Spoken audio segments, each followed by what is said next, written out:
कितना असर रहेगा चिंतन मंथन का, क्या मानते हैं? देखिए, उदयपुर में इस समय नव चिंतन शिविर चल रहा है। उस पे प्रक्रिया चल रही है।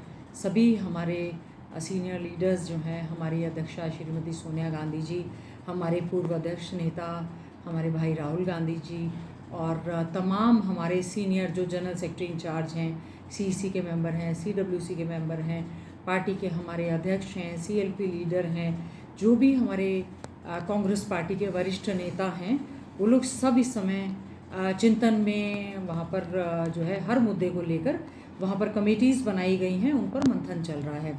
आदरणीय चौधरी भूपेंद्र सिंह हुड्डा जी को किसान और कृषि से संबंधित कमेटी का जो है वो अध्यक्ष बनाया गया है। उन्होंने भी अपनी रिपोर्ट सौंपी है। इसी प्रकार से राजनीतिक मुद्दों को लेकर, कुछ सामाजिक इश्यूज़ को लेकर और बहुत सारे इश्यूज़ हैं जो कि हरियाणा में पूरे देश भर में, चाहे वो राइट टू इन्फॉर्मेशन एक्ट की बात थी, चाहे फूड सिक्योरिटी एक्ट की बात थी, चाहे मनरेगा की स्कीम की बात थी, जो कि राष्ट्रीय स्तर पर कांग्रेस ने बहुत ही अच्छे ढंग से ऐसी ऐसी योजनाओं को लागू करने का काम किया है।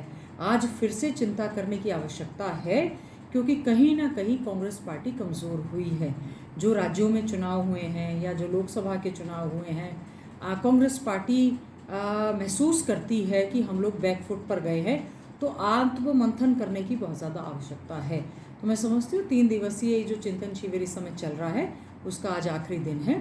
इस चिंतन के बाद जो भी निकल कर आएगा, जो भी हिदायतें जारी की जाएंगी, हम समझते हैं उसमें कांग्रेस पार्टी में एक नई ऊर्जा आएगी और उस ऊर्जा के साथ सभी लोग जो है कांग्रेस पार्टी को और ज़्यादा मजबूत करने का काम करेंगे। और हमारी कांग्रेस जो है एक बहुत विशाल, बहुत पुरानी और बड़ी पार्टी है, जिन्होंने हमेशा मुद्दों की राजनीति की है।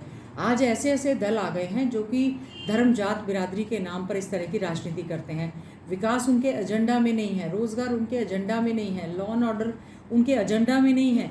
उनके एजेंडा में कहीं मस्जिद हैं, कहीं मंदिर हैं, कहीं वो अब ताजमहल के नीचे मंदिर ढूंढ रहे हैं, कहीं मथुरा में जो भगवान श्री कृष्ण जी की पूजे, मतलब ठीक है, वो भी कोई चीज़ें हैं, लेकिन हमारा धर्मनिरपेक्ष प्रदेश और देश है। हमारा देश संविधान के अनुरूप, संविधान की धाराओं के हिसाब से चलना चाहिए।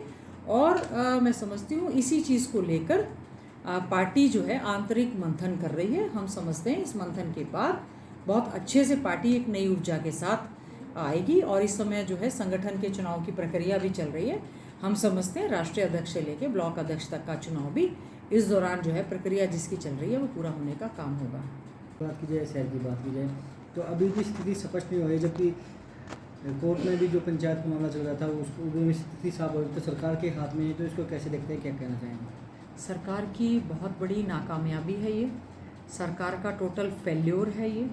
पिछले टर्म में भी चुनाव, पंचायत राज के चुनाव बहुत लेट करवाए गए थे और अभी भी संवैधानिक जिम्मेवारियों से ये सरकार भागती हुई नज़र आ रही है। जिस प्रकार से लोकसभा होती है, राज्यसभा होती है, विधानसभा होती है, ऐसे ही ग्राम सभा होती है। एक एक्ट के तहत ये चुनाव करवाया जाना बहुत ज़्यादा ज़रूरी है, क्योंकि ये सरकार जो है इस समय हमारे ब्लॉक में ब्लॉक समिति चेयरमैन नहीं है, जिले में जिला परिषद चेयरमैन नहीं है, जिला परिषद के मेंबर्स नहीं हैं, ब्लॉक समिति के मेंबर्स नहीं हैं, ग्राम सभाओं में हमारे सरपंचीज नहीं हैं, पंचीज नहीं हैं। सबकी पावर्स जो है बीडीओज और एसडीएम्स को दे दी गई हैं। They are the administrator. एक बीडीओ के लिए संभव नहीं है कि उसके ब्लॉक में जितने गाँव आते हैं, जो एक जिम्मेवारी चुने हुए नुमाइंदे पंचायत के सरपंच के तौर पर निभाते थे, वो सारी की सारी काम एक कड़ी के रूप में जो काम करते थे, वो बिल्कुल कड़ी टूट चुकी है। इससे गाँव का विकास भी टूटा है, शहर का विकास भी टूटा है। जिला हमारे जो है, जैसे नगर परिषद के इस समय चेयरमैन नहीं है, एसडीएम जो है उसके चेयरमैन हैं, तो विकास का पहिया पूरी तरह से रुक गया है। और लोकतंत्र में, एक डेमोक्रेसी में जो चुनी हुई सरकार नीचे से लेकर ऊपर तक काम करनी चाहिए थी, उसमें ये कड़ी कहीं ना कहीं मिसिंग है।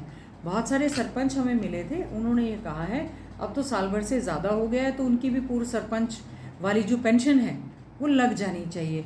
तो कुल मिलाकर अगर हम पंच, सरपंच, ब्लॉक समिति मेंबर, ब्लॉक समिति चेयरमैन, जिला परिषद के मेंबर, जिला परिषद चेयरमैन, पार्षद और चेयरमैन देखें तो करीबन 85,000 लोग ऐसे हैं, प्रतिनिधि, जिनके अधिकारों से इस सरकार ने अपनी गलत नीतियों की वजह से उनके अपने अधिकारों से उनको वंचित करने का काम किया है। हम इसमें कड़े शब्दों में सरकार की निंदा भी करते हैं। ना ही डिस्ट्रीब्यूशन ऑफ मनी जो गांव में होना चाहिए, शहर में होना चाहिए, ना वो पैसा आ रहा है तो उसमें भ्रष्टाचार में पूरी तरह से ये लोग लिप्त हैं, उसकी प्रॉपर मॉनिटरिंग नहीं हो रही है। हम लोग सरकार से अतिशीघ्र मांग करते हैं कि आप तुरंत ये बहाना ना लगाते हुए कि कोर्ट में क्या मामला लंबित है, अपनी पैरवी सही ढंग से करें और लोगों को उनके अधिकारों से आप लोग वंचित ना करें।